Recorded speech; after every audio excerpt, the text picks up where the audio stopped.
with reaction is Vice President-elect Governor Mike Pence. Governor, I thought you had a really great line. Well, it was a very classy line when you said, "That is what freedom sounds like." I love that. I thought it was a very classy response from you.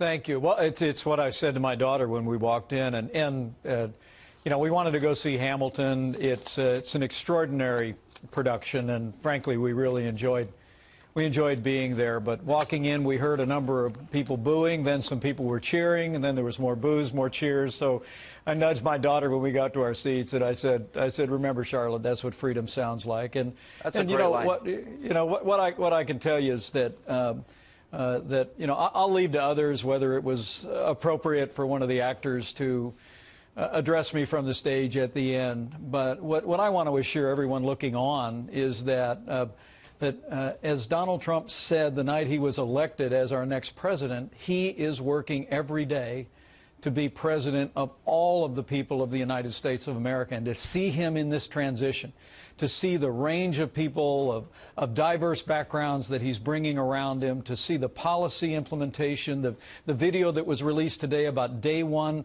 executive orders that he's going to sign to implement that America First agenda, I can just tell you it's been truly inspiring to be sitting shoulder to shoulder with our president-elect, and I'm absolutely convinced that come January 20th, he's going to make America great again. Governor, what do you make of some of the reactions? Look at college campuses. I mean, and even the protesting. You've been to Trump Tower in New York City.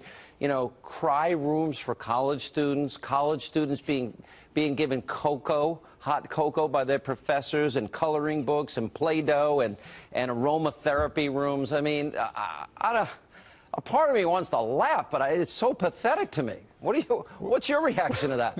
Well, I hadn't heard a lot of those things going on, Sean. But I'm glad you're busy. Yeah, we're working real hard on assembling a government around this great president-elect. But I would just tell you, look, I've been on the losing side of elections. I lost a couple of my own elections many years ago, and it's pretty tough. It's pretty disappointing. But to people who are feeling genuinely anxious about the future, I would just tell you, I wish they could be a fly on the wall in the room. Like we were up in New Jersey all weekend long as one impressive American after another came in, and to see the way our president-elect is asking the tough questions. He's driving forward. He's assembling a team around him. We've got a 100-day agenda to do exactly what you said in your monologue. The president-elect and I have already met with members of Congress, leaders in the Congress. He's already said, I want to repeal Obamacare right out of the gate, and I want us to go straight to work on replacing it with free market reforms. We're going to end illegal immigration, move legislation to accomplish that. We're going to reform taxes to jumpstart this economy. You're going to see this president-elect nominate strict constructionists to the Supreme Court, and we're going to carry those judicial nominations forward in the days ahead for all the levels of our court. One thing after another, repealing unconstitutional executive orders. It's going to be a very exciting time, and we're going to see a stronger America at home and abroad beginning on January 20th. I just know it with all my heart. That was the agenda that got me to support Donald Trump and you in the campaign. That to me is the key, because I think if you do those things, those Americans in Wisconsin, I watch these people in Hollywood. I don't think they understand people in Indiana, Michigan, Ohio, Pennsylvania, the 95 million Americans out of the labor force that I talked about all last year. Right. Of that ambitious agenda, the only thing I heard that I'm a little bit hesitant about is $1 trillion on infrastructure. And I know Washington doesn't manage money well. Where are you going to get the $1 trillion? We already have $20 trillion in debt. That worries me a little bit. How do you pay for that? Well, first off, just remember, all through the campaign, our president-elect talked about the crumbling infrastructure and the comparison between many American airports and airports around the world, and the fact that we need to marshal the resources and the national will to build an infrastructure to support a growing economy. But there's a lot of ways to get to that $1 trillion. And I can tell you from our experience in the state of Indiana, utilizing public and private partnerships, utilizing bonding authority and enlisting private capital, there's ways that you can do this that are going to be fiscally responsible, but also give us the resources that we need to rebuild America. And but it's all part of an overall agenda that's about reviving our economy, rebuilding our military, reaffirming our commitment to the Constitution and the rule of law, ending illegal immigration. He can do so much in 3 hours. The first 3 hours, he can undo more than 75% probably of Obama's agenda.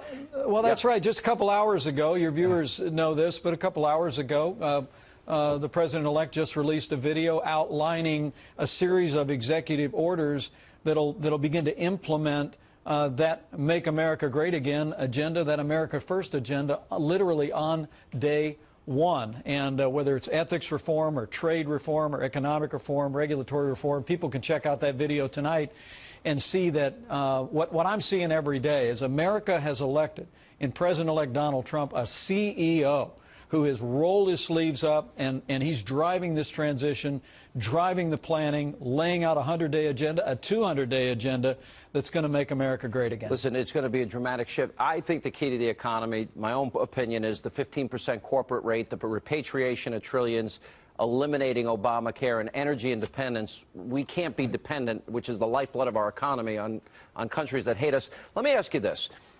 He met with Governor Mitt Romney, a guy that called him a huckster, a fraud, a racist, all sorts of names during the campaign. Right. And all these reports that he would consider him for Secretary of State, that kind of shocks me, especially when you have somebody like Rudy Giuliani who's on standby. Well, there's a number of people that he's considering for that role and for other very significant roles. And I think what the American people saw this weekend, and really since the election day, is a president-elect who is drawing Americans from diverse backgrounds around him. I will tell you that he and Governor Romney had a very cordial and a very substantive discussion. Were you in the discussion? And talked about foreign policy. You know, I was there for most of it. They did have some private time together. Did they address the elephant in the room, which was how harsh Romney was to him in this election cycle? Well, you know, honestly, I think these are two people, both of whom have run for president nationally. The president-elect obviously won the election. Governor Romney came up short in his effort, but you know, I think they're two people that have both said some tough things along the way. But what I saw in that room was in President-elect Donald Trump and in the graciousness that Governor Romney brought was two men that are completely focused on the country, completely focused on what's in the best interest of the United States and America standing tall in the world and reviving our economy at home. And I was frankly very impressed with that discussion. You see the attacks against Steve Bannon that have been debunked. They've attacked Senator Sessions. I know there's attacks against Rudy Giuliani because he did business with foreign countries. That was what his business was. Chuck Schumer talking about Supreme Court and all the things you'd expect. Would you want Mitch McConnell to use the nuclear option as Harry Reid did? Well, I think you know, I would leave that to the leadership in the Senate. You know, I've met with the leadership of the House and Senate privately. Of the Senate, right? That's right. And, you will be. But I would leave that to the members of the Senate to determine what's appropriate. But I honestly believe that going forward, whether it's a Supreme Court appointment or more than one Supreme Court appointment, whether it's ending illegal immigration, whether it's repealing and replacing Obamacare or reducing taxes, rolling back regulations, I think the American people are about to see what it's like to have a president in the Oval Office who's going to take his case to the American people every day and marshal the support that saw him win that historic election. I mean, to see the way the president-elect won places like Michigan and Wisconsin and Pennsylvania and Florida so decisively, I mean, he truly has a mandate to lead this nation, and I think from day one you're going to see him take that case to the American people, and we're going to work directly with the Congress and drive forward an agenda that's going to revive our nation and strengthen America at home and abroad. Governor, you were a big help in that. My hope is really simple. I want Americans to get their jobs back. I want America to prosper. I want our homeland protected, and I want America leading abroad. And not an easy task ahead of you. We wish you Godspeed. Thank you, sir. Well, thank you, Sean. Thanks so much for the opportunity to be on tonight, the American people can be confident come January 20th they are going to have a president who fights every day for those forgotten men and women, for all of the American people, and he's going to put America first. I called it the forgotten man election. People weren't paying attention to it. Governor, good to see you. Vice President-elect Pence, thank you.